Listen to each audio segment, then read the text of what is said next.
The town of Ash Hollow woke under the soft glow of an early summer sun, its streets still empty, the air holding the gentle coolness of dawn. Far off, the hills were painted gold, and the sound of the church bell had yet to break the morning silence. It was in this stillness that the sight appeared startling in its beauty, yet carrying an unsettling weight. Hanging from the wooden arch at the churchyard gate was a wedding dress, untouched by dust or time. Its satin shimmered faintly, catching the newborn light. The lace veil moved in slow, graceful waves, stirred by a breeze too light to be felt. There were no footprints in the dirt road leading to the arch. The dry earth held no fresh horse tracks. It was as if the dress had descended from the air itself, placed there by unseen hands. The scent of wild prairie flowers mingled with a faint trace of lavender drifting from the fabric, a fragrance that seemed strangely out of place in the morning air. The white of the gown was pure, almost too pure, against the weathered wood and faded paint of the old church, and as the breeze carried the lace into a gentle sway, the town seemed to hold its breath, as though sensing that whatever story this dress carried, it was one the land had not told in a very long time. By the time the church bell rang, the stillness of morning had been replaced by a low murmur that spread from doorway to doorway. The wedding dress had become the only subject on every tongue. From the general store to the steps of the post office, people leaned close, speaking in voices that carried both curiosity and unease. Some called it a heartless prank, the work of someone with a cruel sense of humor. Others insisted it was a sign and omen sent to warn the town of something yet to come. The older residents, their faces marked with years of prairie wind and hardship, traded glances heavy with something more than superstition. They spoke in half-whispered fragments of a name most of the younger folks barely remembered: Eleanor Vale. It had been 23 years since Eleanor's wedding day, the day she never arrived at the church. Her disappearance had been the town's deepest wound, a mystery that festered quietly beneath the surface of everyday life. No trace of her was ever found, no answers ever given, only the dress had been missing, vanished with her. Sheriff Hale Dawson stood near the edge of the gathering crowd, his arms folded, his jaw set in a way that told those who knew him he was troubled. Outwardly, he dismissed the chatter, reminding folks not to leap to wild conclusions, but inside, the memory of that day, the unanswered questions, the fruitless search rose in him like a shadow that had been waiting all these years.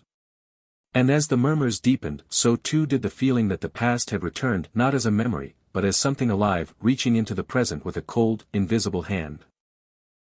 When the sheriff finally ordered the dress taken down, the crowd stepped back, as if the gown itself carried something dangerous. The fabric was smooth beneath careful fingers, its whiteness unmarked by dust, yet the hem told a different story. Faint streaks of dry brown clung stubbornly to the edges, as though it had brushed against earth that had not been disturbed in years. It was Mrs. Calhoun, the town seamstress, who made the first discovery. As her practiced hands examined the stitching, she noticed a faint irregularity in the lining. Her needle had traced countless seams over the decades, but this one was hers, precisely hers. With a small tug at the threads, a folded slip of paper came free, hidden deep within the layers of satin. The paper was fragile, its edges frayed with age, the ink faded to the color of dried leaves. Only part of the message remained: meet me where. The rest had been torn away long ago. A slow, cold recognition settled in Mrs. Calhoun's eyes.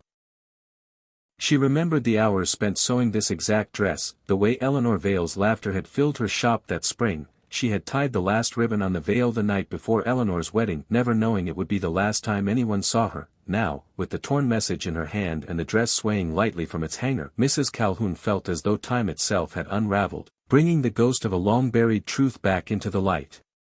Sheriff Hale Dawson began his inquiries without the noise of public attention. He knew too well that in a town like Ash Hollow, whispers could poison truth faster than lies. His first stop was Mrs. Calhoun's seamstress shop, where the scent of fabric dye still lingered, just as it had decades ago. She confirmed what he already suspected: the gown was indeed the one she had made for Eleanor Vale. Every stitch, every pearl, every delicate lace flower was her handiwork.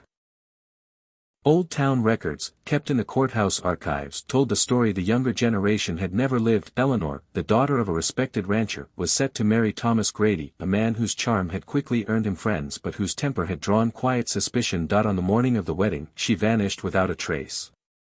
Grady claimed she had run away, but the search parties found no tracks, no notes, no belongings, missing only an empty room and a missing gown. Hale sifted through brittle pages of witness statements, yellowed newspaper clippings, and the sheriff's logs from that time.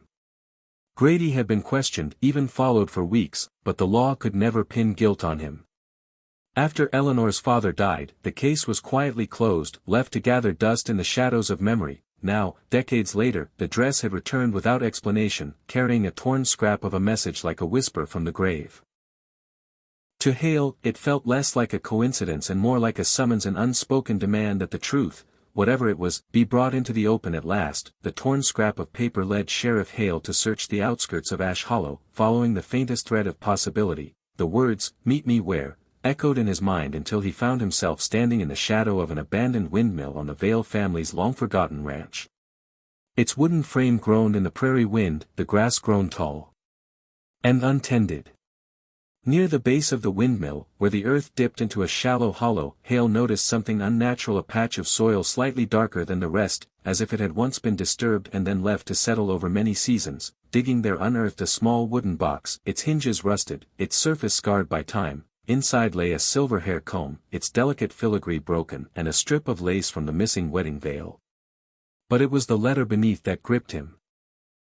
Written in Eleanor's hand, the ink blurred by age, it told a story the town had never heard. She had not run away, she had arranged to meet someone she trusted, to flee from a marriage she feared. That someone had betrayed her. The words ended abruptly, the last line smeared, as though the letter had been taken from her before it was finished. Hale stood in the fading light, the wind moving gently through the tall grass, carrying with it the scent of dust and old memories, the dress, the letter, the hidden relics. They were fragments of a truth that had been buried for decades, but now whispered again through the land. When the sheriff left the windmill that evening, he carried no promise of justice, only the weight of knowing. And in Ash Hollow, the wedding dress hung once more in the churchyard gate, swaying in the wind like a silent witness to a story no one could ever fully tell.